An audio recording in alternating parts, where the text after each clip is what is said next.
All right, everybody, welcome back to the Sooner or Later podcast. I feel like this is like really high up. I don't know what's going on. But for episode 116, we're talking Hellraiser 2022. Hellraiser is directed by David Bruckner, screenplay by Ben Collins and Luke Piotrowski. Story by David S. Goyer, Ben Collins, and Luke Piotrowski. Based on The Hellbound Heart by Clive Barker. Cinematography by Eli Bourne, edited by David Marks, music by Ben Lovett, production companies are Spyglass Media Group and Phantom 4 Films, distributed by Disney Platform Distribution, with a release date of September 28, 2022 at Fantastic Fest, and a runtime of 120 minutes. Hellraiser has brought in $0 at the box office because Hulu doesn't believe in anything. Hellraiser is currently sitting at a nice 69% on Rotten Tomatoes with 100 reviews and a 64% by 64% audience score for 500 plus ratings. But the only thing that matters is what the three of us think about Hellraiser. And you know what? You're going to get our spoiler-free review that's going to be 10 minutes long and go. You guys have never seen any Hellraiser movies, have you? I've never seen any of the Hellraiser movies. I've seen the first one, and I've seen bits and pieces of like one other one that I couldn't tell you which one it was because there's like 9. If you tell me what happens in it, I'm sure I can tell you. I mean, it's the same shit. They go into that world. Is this world. a reboot? Like, no, it's not a reboot. I looked it up. This takes place in the same universe apparently, but it is a different Pinhead because this Pinhead is a lady. She's a lady, and the way that the puzzle boxes work is different, and I'll explain a little bit more in spoilers because I don't want to spoil it. This is like the same mechanic, or I guess not the same mechanic, yeah, like the same lore shit. Well, it's kind of different because of the way the puzzle box works because it's different. Okay. But it is like, I mean, this is a Hellraiser movie. This is what every sequel should have been like. This movie is exactly what I've wanted after the first Hellraiser. This is what I've always wanted. This movie was so good as a sequel. I want more of this. Dude, I mean, look, you need two things to be a Hellraiser movie, or a handful of things, but two major ones. It needs to be gory, the Cenobites need to look weird, and it needs to be horny. And this movie's got both. Cenobites are gory. It was horny enough, dude. So I would argue that both of the things they just didn't do enough. They were scared.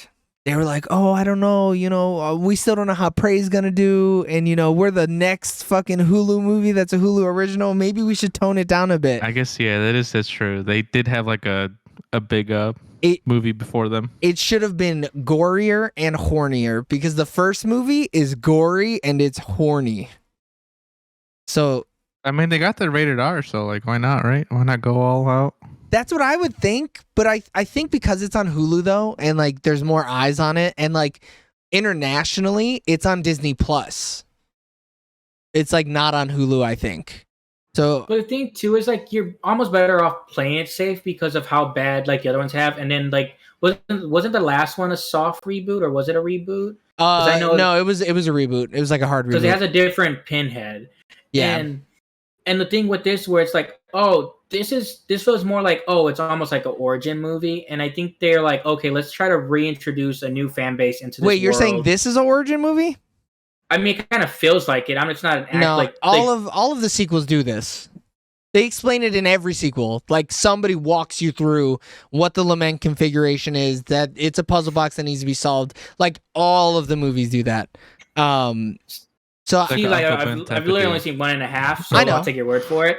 But I mean, you have to. That's what that's what it feels like, and we don't know where they're gonna go from here or not. But like this one feels like, oh, I feel like they're just it just feels like origin-y to me. Like if you told me this was like a total reboot, I would be like, oh yeah, okay, it feels like it. But so like I don't hit it as hard on things because I feel like they are trying to reintroduce the characters to people. No, in the past, it's like actually giving you an origin of everything. So the third or fourth movie is like literally they give you the origin of the puzzle box and they tell you who created it. It's like Jumanji, right? Kind This of. puzzle box You know what? finds new Fuck it. people We every can time. spoil the original series because it doesn't matter. So like the lament configuration was created by a toy maker in the early 1800s as like a commission from some sadistic fuck who knew that Makes sense. this puzzle box could open up the gate between heaven or earth and hell, right? So this toy maker made the box, and then the dude solved it, and then that's what opened up the portal, and then his bloodline is cursed throughout all of history. So what has to happen is somebody in that bloodline has to use the lament configuration to kill the Cenobites. That's like a quick history of it in the original series. So, and the Cenobites are the people. Right. So the Cenobites are like they're like almost a cult that Pleasure demons. Yeah. So what their whole thing is that they're searching for pleasure, and they've experienced all earthly pleasures. So the only thing now is to go beyond earthly pleasures. But in hell, pain is pleasure. So they've kind of evolved to enjoy the pain and enjoy the pain of others. They enjoy it. Yeah, they do. Some of them was pretty wild looking, dude. Not gonna lie.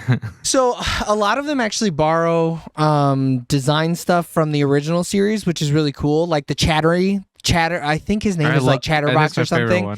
He's from the original series. So it was like cool to see some of them come back. It kind of sucked not seeing other Cenobites come back, but I think all the Cenobites look scary as shit. They look so good in this movie. Yeah, I think the effects, I'm assuming it's all practical effects, all makeup design, like the people at least. No, not all of them. I don't know if There were a couple Cenobites. Cenobites. Oh, no, Pinhead is pretty practical. There were some other ones though that did some things that we'll talk about in spoilers. Gotta be CGI. 100% have to be CGI. Something about Pinhead was throwing me off.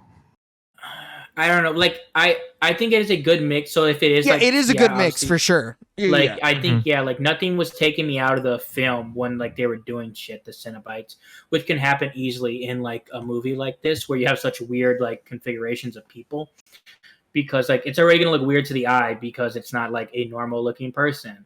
Like, but it's supposed to be off-putting though. It doesn't ever feel normal looking at them. They're all very off-putting. Like with all the skin being pulled back and shit like that, none of them are like pleasant to look at. But like I've seen some of it and seen like some of the characters. I think like to me when I say like they look like they were supposed to, like they look like in the franchise they look like they're supposed to. So like I was like, oh okay, none of these look kind of stupid. Because like none of them look you can make stupid. these look stupid easily. I did a wiki of like the old ones and I was like, oh man. Well, but you got to remember when they came out. Yeah, that's why they look like that. But like in the first movie, all the Cenobites look good.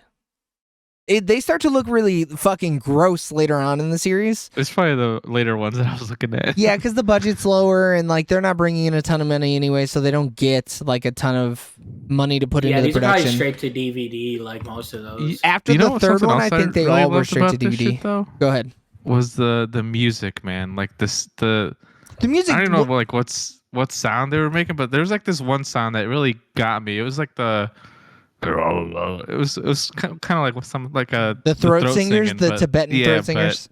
It was something else. You're talking about whenever the Cenobites were like grabbing people. Yeah. I think too, like some of the aesthetic is better on this than the originals. Like, but that totally comes back to when they were made, though, because like those old ones are products of their time. Yeah, like the black leather thing, like got, it was kind of just like, oh, okay, like, but now like kind of going away from that, I think looks better. Yeah, so their designs are cool. I actually was thinking about it a lot while I was watching the movie. The way that they wear their flesh-like clothes, I think looks scary as shit. Because the original Pinhead is just the leather daddy with fucking acupuncture needles in his head. That's all it is. It's like they pretty much had these characters and then they threw leather on them. And like that's what it was. Like, so like you can see a lot of it. Yeah.